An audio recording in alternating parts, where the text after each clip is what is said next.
2005, the bustling luxury department store of Harvey Nichols in Knightsbridge, London, was a place where the wealthy and fashionable mingled, where the scent of high-end perfumes lingered in the air, and where the world felt safe, glamorous, and untouchable. But behind the polished counters and gleaming glass displays, something dark and menacing was brewing, something that would shatter the veneer of safety and leave an indelible scar on everyone who worked there. It was here, amidst the designer handbags and glittering jewelry, that Clare Bernal's life would take a horrifying turn, culminating in an act of violence so shocking it would haunt the nation for years to come. Clare Bernal was 22 years old, vibrant, and full of life. She worked as a beauty consultant at Harvey Nichols, her days spent helping customers find the perfect shade of lipstick or the most radiant skincare products. She had an infectious smile that could light up even the gloomiest London day, and her co-workers adored her for her kindness and warmth. To anyone who met her, Clare seemed to have everything going for her: a promising career, a loving family, and a bright future ahead. But lurking in the shadows of her seemingly perfect life was a man who would stop at nothing to possess her.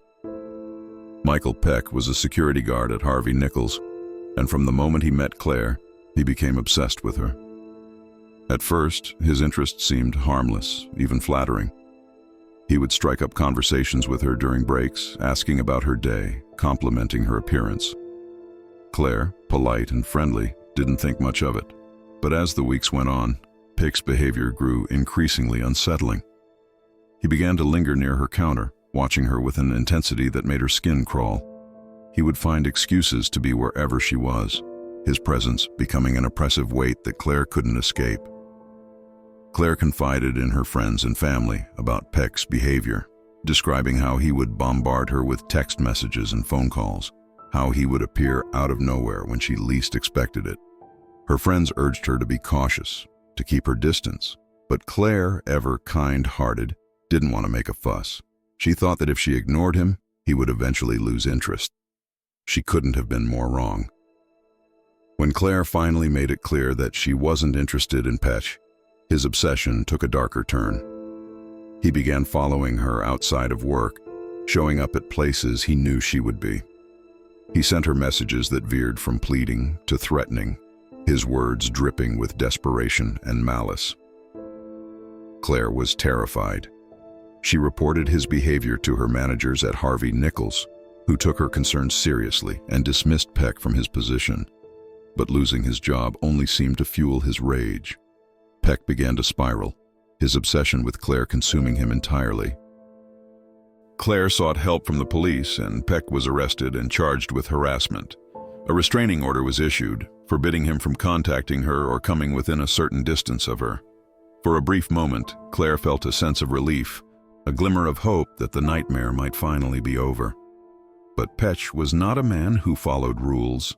In his mind, Clare belonged to him, and if he couldn't have her, no one could. On the evening of September 13, 2005, Clare was working her usual shift at Harvey Nichols. The store was bustling with activity, the hum of conversation and the clinking of champagne glasses filling the air.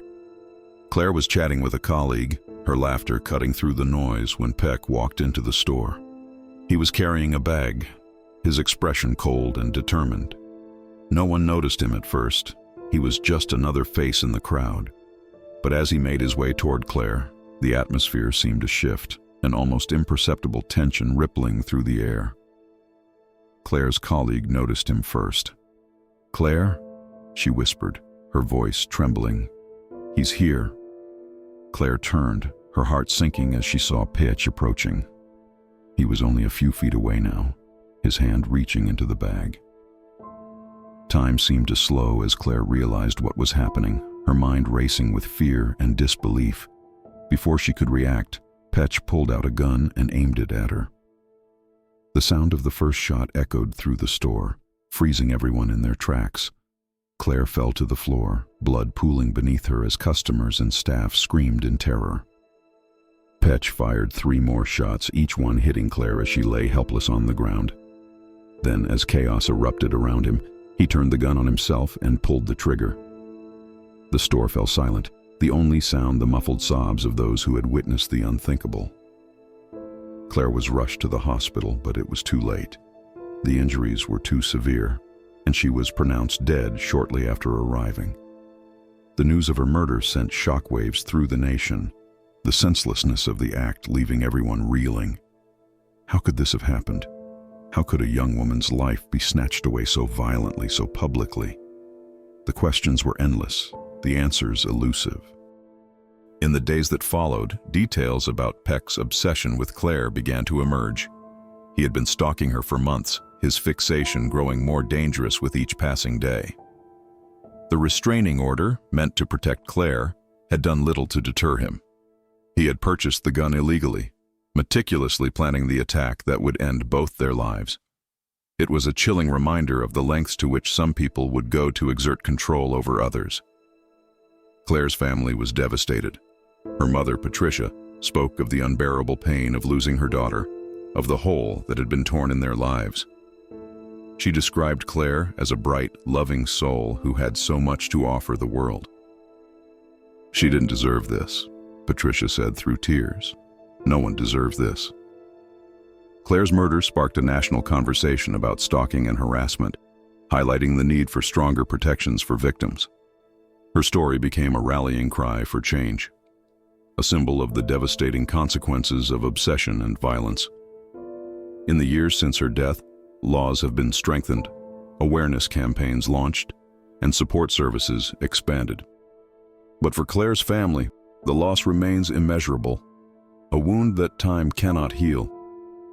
Even now, 2 decades later, the memory of Clare Bernal lingers in the hearts of those who knew her and those who were touched by her story.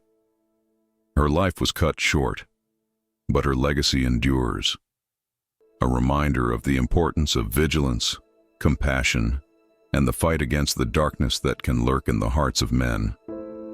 And for those who walk the halls of Harvey Nichols, her presence is still felt, a whisper in the air, a shadow in the corner of their vision. She is gone, but she is not forgotten.